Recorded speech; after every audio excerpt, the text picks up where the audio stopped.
Bien, comenzaremos con esta primera sesión de las clases virtuales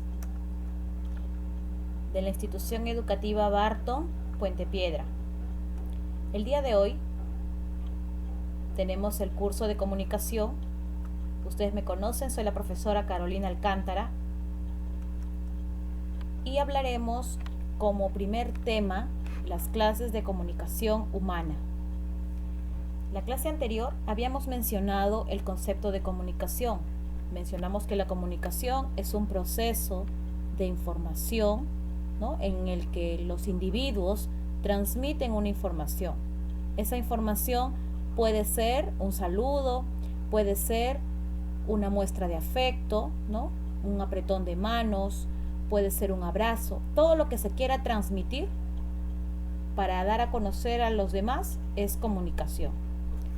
El día de hoy vamos a hablar acerca de las clases de comunicación humana. Existe también una comunicación no humana, pero a nosotros la que nos interesa es esta comunicación. Comenzaremos. La comunicación humana, por el tipo de código, puede ser comunicación lingüística, que es aquella en la que hacemos uso de la lengua, ya sea de oral o sea escrito. Por ejemplo, hago uso de la lengua oral en este momento que estoy dando una clase a ustedes, ¿no?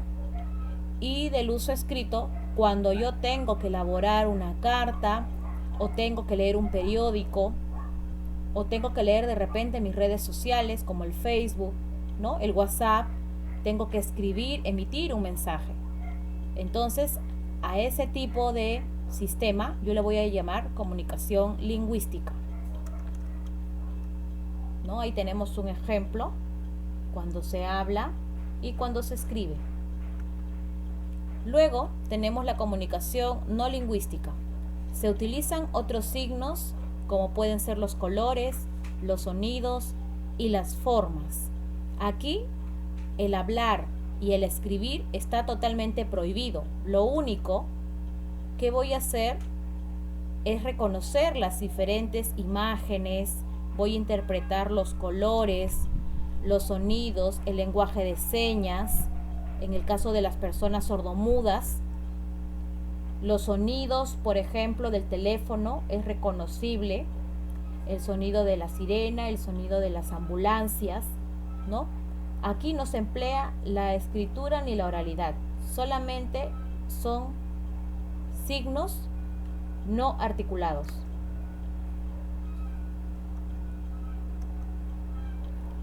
Siguiente clasificación de la comunicación humana, por el espacio del emisor y receptor.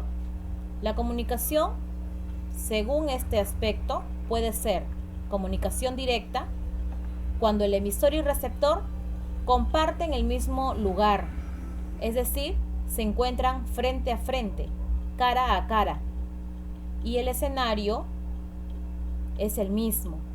Entonces, yo puedo tener un ejemplo, una conversación entre padre e hijo. Puede ser también en un salón de clases, profesor y alumnos. Puede ser de repente una conversación de amigos, una conferencia, ¿no? Son ejemplos porque se comparte el mismo escenario, el mismo momento y el mismo tiempo. Luego, ahí tenemos un ejemplo, ¿no? Luego tenemos la comunicación indirecta.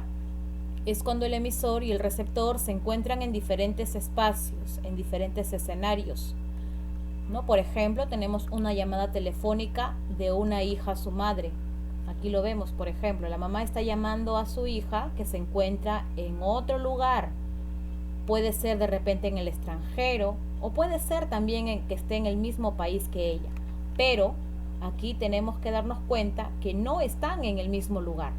Entonces, por eso ya se convierte en una comunicación indirecta. Luego tenemos la tercera clasificación y es por la relación emisor y receptor. La comunicación interpersonal, dice, es cuando el mensaje llega a otras personas, es decir, presencia de dos o más individuos. Aquí La comunicación no es para uno mismo, sino que la comunicación sale al exterior para ser escuchada por unos receptores, ¿no? Son los receptores los que van a percibir en este contexto. Tenemos aquí una persona que está hablando y está manifestando algo, y esto es escuchada por estos receptores. Entonces es una comunicación interpersonal en donde no solamente hay un individuo, sino varios, es escuchada. Ejemplo, una conferencia como este caso. Luego tenemos la comunicación intrapersonal. Es cuando el mensaje llega a la misma persona, es decir, la misma persona es emisor y receptor a la vez, ¿no? En el caso de los monólogos, de los soliloquios, es cuando la persona misma cumple papel de emisor y receptor, ¿no? En cambio acá son dos papeles distintos. Luego tenemos la cuarta clasificación, que es por la dirección del mensaje. Es bilateral cuando el emisor emite un mensaje y hay respuesta del receptor.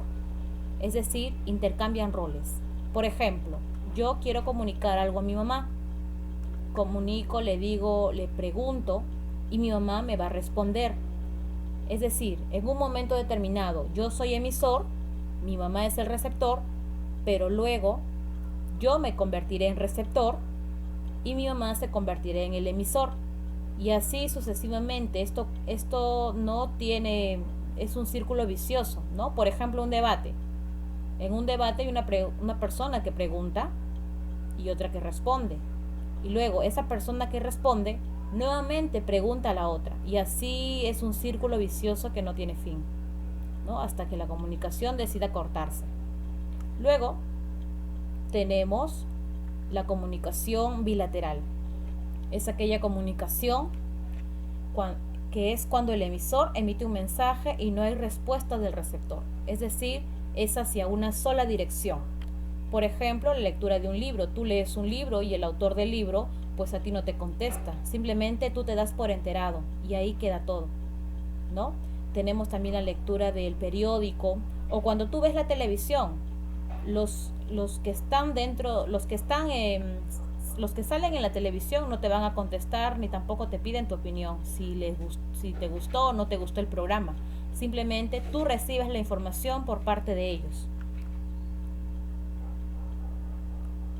Luego tenemos aquí un cuadro que resume todo lo expresado, ¿no? Por el tipo de código: lingüística, no lingüística. Lingüística, cuando se hace uso de la oralidad y del habla, de la oralidad y de la escritura. Y la comunicación no lingüística, cuando yo no hago uso de las palabras, simplemente utilizo otro tipo de signos para poder comunicar algo. Tenemos también por la relación entre emisor y receptor. Interpersonal, cuando yo me puedo comunicar con un receptor. Intrapersonal, cuando el emisor es receptor a la vez, es decir, comunicación de uno solo. Acá tenemos también por el tipo de participación entre emisor y receptor. Puede ser unilateral, cuando la dirección va hacia una sola dirección y no hay respuesta, o recíproca, cuando emisor y receptores entablan una conversación. Por el tipo de mensaje, puede ser pública o puede ser privada. Bueno, en este caso no lo mencioné anteriormente, pero la comunicación pública es aquella comunicación en donde no se sabe el número determinado de receptores. Solo se conoce que hay un emisor que emite un mensaje, pero no se sabe a cuántos va dirigido el mensaje. Es una comunicación pública, por ejemplo, cuando escuchas una noticia en la radio. La noticia en la radio tú no tienes idea de cuántos receptores son los que escuchan la noticia. En cambio, en una comunicación privada, ¿no?, los receptores son contados. Puede ser una conferencia, un salón de clases, de repente en un estadio, la cantidad de receptores que escuchan por la señal del micrófono, hablan de un futbolista, mencionan a otro futbolista y los receptores pueden oír, más allá no. Luego tienes por la ubicación del receptor. Puede ser directa e indirecta. Directa cuando comparten un mismo escenario, un mismo lugar, un mismo tiempo, e indirecta cuando emisor y receptor se encuentran en diferentes lugares. Bueno chicos, esto fue todo la clase de hoy. Espero hayan comprendido.